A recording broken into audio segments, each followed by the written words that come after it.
महावीर जयंती. भगवान महावीर यांची जयंती आहे आणि जयंतीनिमित्त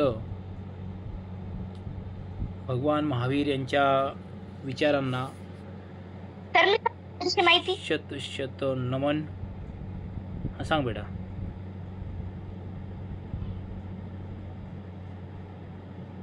सांग. सर आज जैन धर्मांचे 24वे तीर्थंकर भगवान महावीर यांची जयंती आहे. भगवान महावीर यांचा जन्म 599 BC मध्ये कुंडलपूर येथे वैशाली या गावी बिहार राज्यात झाला. त्यांच्या वडिलांचे नाव राजा सिद्धार्थ आणि त्यांच्या आईचे नाव त्रिशला देवी असे होते. त्यांच्या पत्नी तर केलेलं आहे नाही दिसत. बरं ठीक आहे, चल घे. आणि त्यांच्या पत्नीचे नाव यशोदा असे होते. त्यांनी सर्व लोकांना एक सांगितले की जीवो आणि सर्वांना जीव द्या. म्हणजे ते सांगत होते की तुम्ही जगा आणि सर्वांनाही जगू द्या. आणि त्यांनी सांगितले की हिंसा करू नका, अहिंसा करा. वेरी नाइस, बहुत बढ़िया.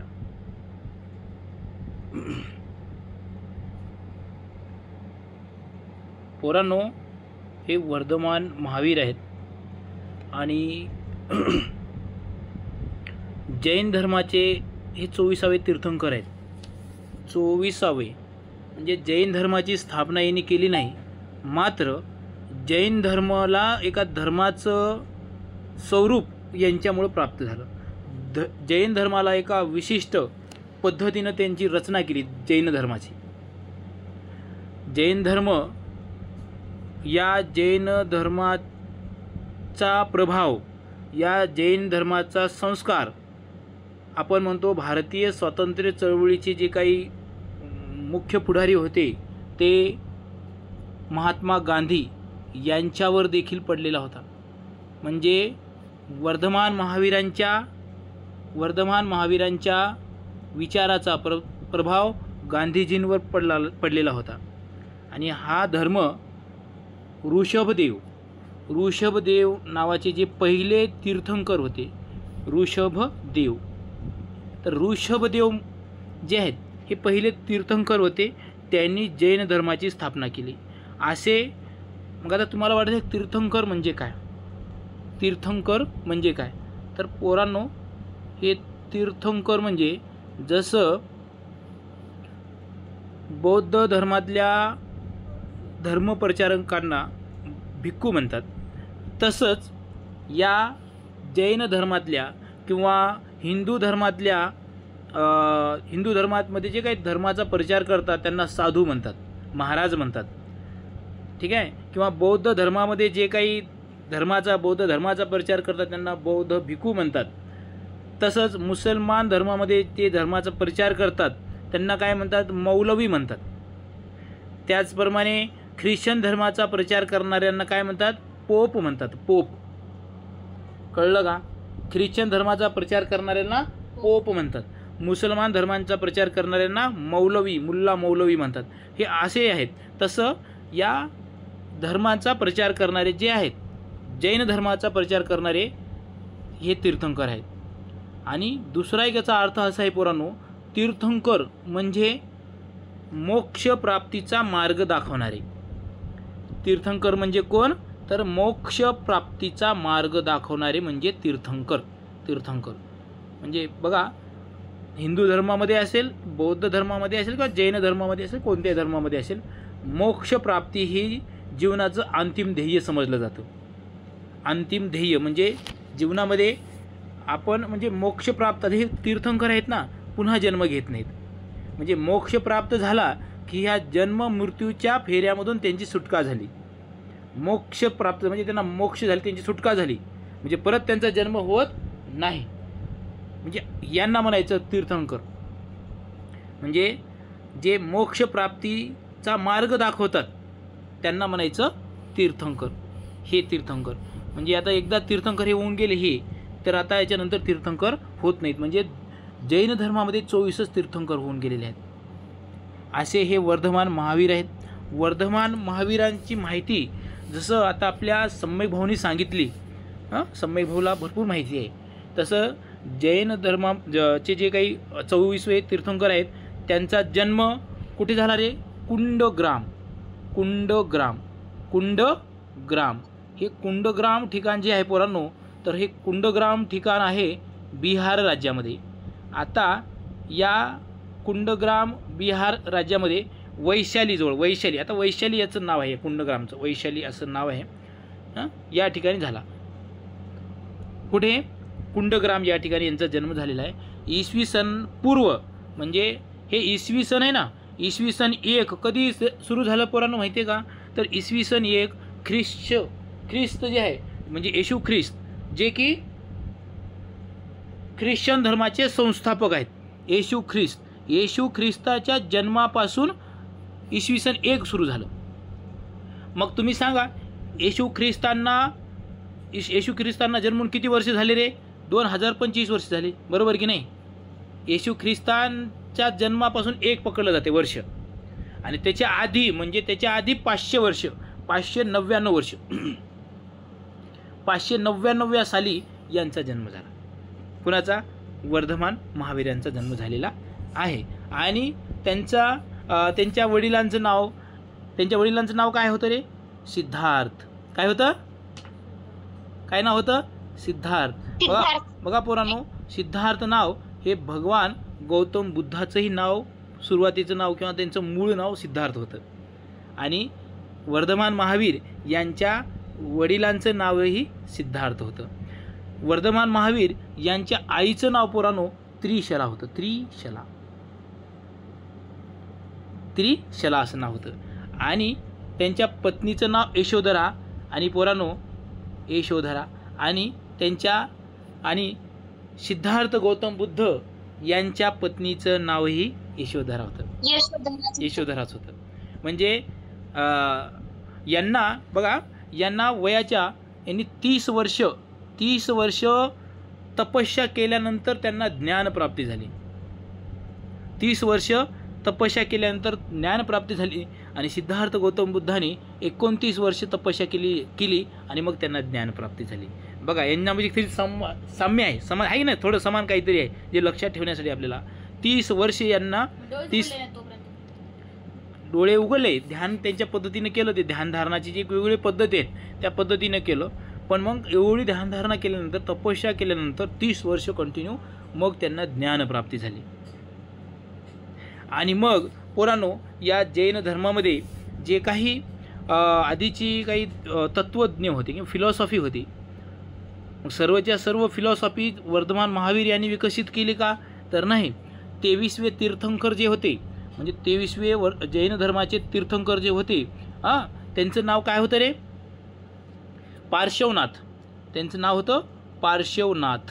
तर या पार्श्वनाथांनी 23वे तीर्थंकर जे होते पार्श्वनाथ यांनी पोरांनो एकूण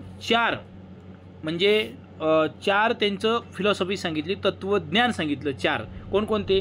तर एक होतं अहिंसा. ह्या तत्वाचा सर्वाधिक प्रभाव महात्मा गांधीजींवर पडलेला होता. अहिंसा म्हणजे काय? हिंसा करायची नाही. हिंसा करायची नाही म्हणजे काय? कुणालाही आपल्या कायेने म्हणजे शरीराने, वाचेने म्हणजे आपल्या बोलून त्रास द्यायचा नाही. कुणाचं तरी मन दुखल अशा पद्धतीचं कुणाला तरी त्रास द्यायचा नाही, बोलायचं नाही कुणालाही, किंवा म्हणजे कुणाला तरी आपल्या हाताने वगैरे मारायचं नाही, किंवा असं काय म्हणतो आपण काहीतरी कापायचं नाही कुणाला, असं ही सगळी हिंसा. अशी हिंसा काही करायची नाही, जाळपोळ करायचं नाही, शांतीनं राहायचं. म्हणजे हे अहिंसा एक तत्त्वज्ञ आहे किंवा एक तत्त्व आहे, एक फिलॉसॉफी आहे. त्यानंतर आहे पोरांनो अस्तेय. कोणती आहे? अस्तेय. हे अस्तेय म्हणजे काय? तर चोरी करायची नाही. काय करायची नाही? चोरी करायची नाही. त्यानंतर आहे पोरांनो सत्य. काही जरी झालं तरी खोटं बोलायचं नाही.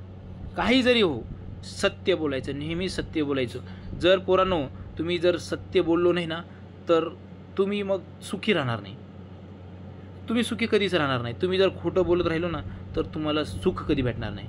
कधी ना कधी तुम्हाला दुःख भेटणार आहे. तुम्हाला वाटेल आता थोडंसं खोटं बोलू आणि सरांकडून शाबासकी मिळून, पण ते तुम्हाला सारखं मनाला लागेल, अरे मी सरांना खोटं बोललो, अरे मी वडिलांना खोटं बोललो, अरे मी मम्मीला खोटं बोललो, अरे मी माझ्या मित्राला खोटं बोललो, हे सारखं मनाला लागून राहतं. म्हणून सत्य बोलायचं, काही जरी झालं तरी, काहीही झालं तरी, मरण जरी आलं तरी सत्यच बोलायचं पोरांनो.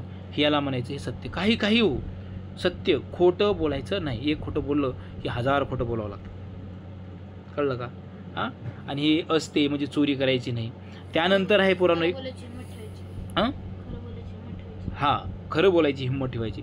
खरं बोलून काही त्रास जरी झाला तर ती सहन करण्याची हिंमत ठेवायची, त्याला म्हणायचं सत्य. त्यानंतर आहे अपरिग्रह. अपरिग्रह म्हणजे काय रे पोरांनो? तर बघा, विनाकारण आपण कशाचाही लोभ करायचा नाही, कशाचाही लोभ करायचा नाही. दुसऱ्याच्या वस्तूचा तर अजिबात लोभ करायचा नाही. जास्तीची संपत्ती जमवायची नाही विनाकारण.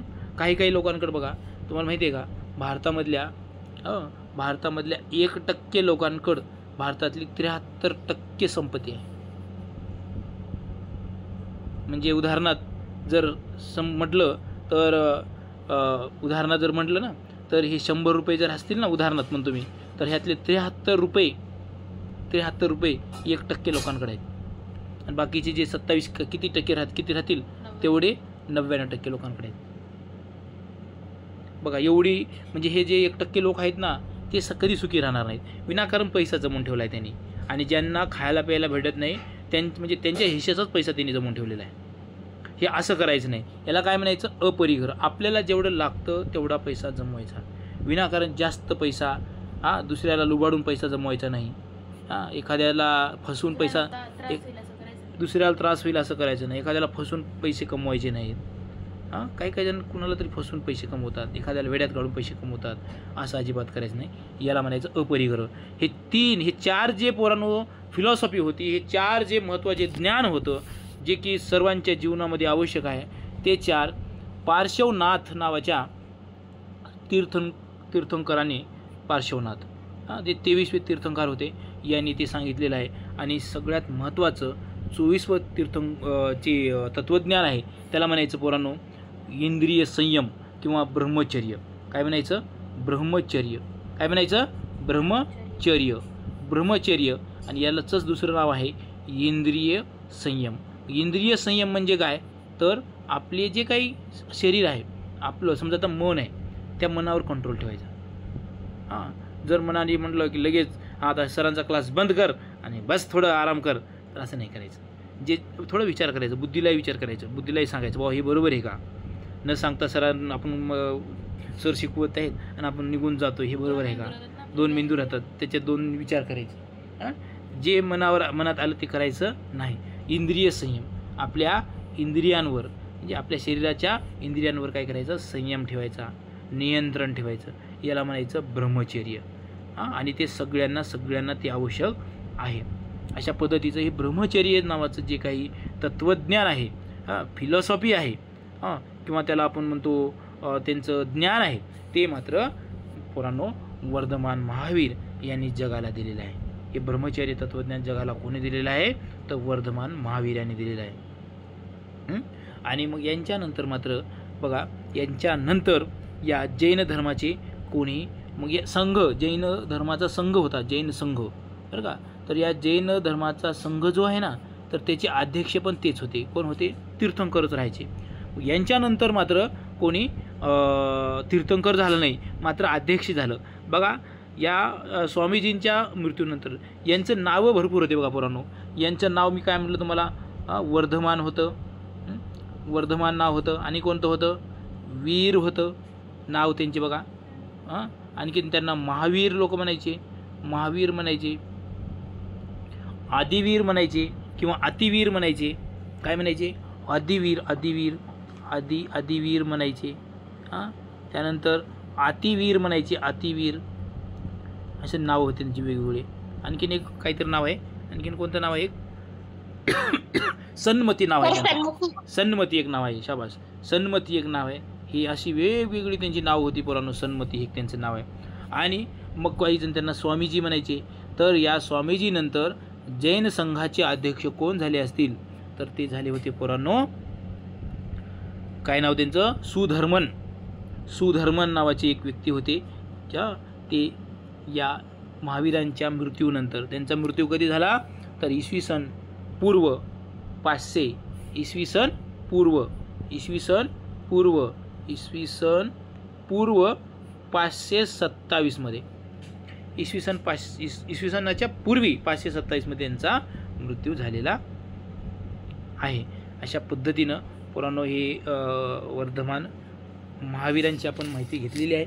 आणि यांचं जे काही ज्ञान आहे, यांचं साहित्य आहे बघा पुराणो, खूप असं साहित्य आहे यांचं. यांच्या साहित्यांना आगम असं नाव आहे. आगम, त्यांनी जे काही साहित्य लिहून ठेवलेलं आहे, ज्ञान लिहून ठेवलेलं आहे ज्या पुस्तकामध्ये, त्या पुस्तकांना म्हणतात आगम. काय म्हणतात? आगम. आणि हे साहित्य ज्या भाषेमध्ये होतं किंवा ज्या भाषेमध्ये आहे ती भाषा आहे पुराणो अर्धमागधी किंवा दुसरं एक नाव आहे या भाषेला मागधी, किंवा आणखीन एक नाव आहे या भाषेला प्राकृत. कोणतं नाव आहे? प्राकृत. तर या प्राकृत भाषेला देखील पुराणो, तर ही प्राकृत भाषा आहे, या भाषेला देखील आत्ताच आपल्या भारत सरकारने अभिजात भाषेचा दर्जा दिलेला आहे. कोणत्या भाषेचा? अभिजात भाषेचा दर्जा दिलेला आहे. म्हणजे या भाषेच्या विकासासाठी केंद्र सरकार आता पैसे देणार आहे. कोणत्या भाषेसाठी? प्राकृत. आता ही भाषा आहे, आताही या भाषेमध्ये पुस्तकं आहेत. वर्धमान महावीरांनी जे काही ज्ञान सांगितलेलं आहे ते सर्व ज्ञान पुराणो या भाषेमध्ये आहे. कोणत्या? प्राकृत. आणि ही भाषा जी आहे या भाषेच्या विकासासाठी केंद्र सरकार आता पैसे देणार आहे, कारण त्या भाषेला अभिजात भाषेचा दर्जा प्राप्त झालेला आहे. बघा, चंद्रगुप्त मौर्य एक मोठा राजा होऊन गेला पुराणो. तर या चंद्रगुप्त मौर्यानी मौर्य धर्माची किंवा मौर्य वंशाची स्थापना केली. मौर्य वंशाची स्थापना कोणी केली? चंद्रगुप्त मौर्याने केली. तर ह्या चंद्रगुप्त मौर्य हा जैन धर्माचा मोठा म्हणजे सांभाळ करणार होता, किंवा जैन धर्माचा विकास या चंद्रगुप्त मौर्याने केलेला आहे. आणि त्यांचा जो म्हणजे प्राण आहे पुराणो, तर श्रावण बेळगोळ या ठिकाणी त्यांनी श्रावण बेळगोळ एक ठिकाण आहे, त्या ठिकाणी त्यांचा मृत्यू झालेला आहे. कोणाचा? चंद्रगुप्त मौर्याचा. तर चंद्रगुप्त मौर्याने ज्या पद्धतीनं मृत्यू झाला ना त्यांचा, तर त्यांनी अन्न त्याग करून, म्हणजे जे या धर्माचं पालन करतात तर ते लोक आपलं जीवन कसं संपवतात माहिती आहे का? की ते अन्न पूर्ण त्याग करतात. आणि अन्न त्याग त्याला म्हणतात कायाक्लेश नाव आहे त्यांना. कायाक्लेश असं एक नाव आहे. आणि याच्यामध्ये दुसरं एक त्याला नाव आहे संलेखा पद्धती. तर या पद्धतीमध्ये काय करतात? ते अन्न पाणी त्यागतात, अन्न पाणी काही घेत नाहीत आणि त्याचा आपला जीव देतात. अशा पद्धतीची ही पद्धती आहे. यांनी आणखी एक सांगितलं आहे वर्धमान महावीरांनी पुराणो, की जर तुम्हाला जीवनामध्ये सुखी राहायचं असेल तर तुम्ही लोभी व्हायचं नाही. जर तुम्हाला सुखी राहायचं असेल तर आता जी काही पंचवृत्ते म्हणले, आता जी काय म्हणलो मी, जे आता जी सांगितलं, तर त्याला काय म्हणतात? पंचवृत्ते. हे पंचवृत्ते तुम्ही काय करायचे? पंचवृत्ते पालन करायचे. कोणकोणते? अहिंसा, सत्य, अस्तेय म्हणजे चोरी करायची नाही, त्यानंतर अपरिग्रह आणि ब्रह्मचर्य. हे 5 लक्षात येतील का? कोणकोणते आहेत ते? अहिंसा, सत्य, असत्य, अस्तेय म्हणजे अचौर्य म्हणू शकतो आपण त्याला. अचौर्य किंवा चोरी करायची नाही, किंवा अस्तेय. आणि अपरिग्रह म्हणजे काय? विनाकारण लोभ करायचं नाही, विनाकारण पैसे साठवून ठेवायचे नाहीत, आणि ब्रह्मचर्याचं पालन करायचं. आपल्या बघा, तुम्ही काय करता? चंचल असता तुम्हाला वाटेल ते करता तुम्ही. तुम्हाला वाटलं की लगेच उठून लगेच जायचं, मनात आलं ते करायचं नाही. इंद्रियांवर ताबा मिळवायचा. अशा पद्धतीचं अशी महान व्यक्ती आपल्या भारत देशामध्ये होऊन गेलेले आहेत वर्धमान महावीर. आपणच काय तर महात्मा गांधीसारखे जी लोक आहेत त्या लोकांच्या विचारावर देखील यांचा प्रभाव पडलेला आहे. आणि त्याच्यामुळं महात्मा गांधी तेवढं मोठं काम या आपल्या देशामध्ये करू शकले, कारण विचार कुठून घेतलेला होता? त्यांनी वर्धमान महावीरांकडून. राहील का लक्षात काही गोष्टी तुमच्या या?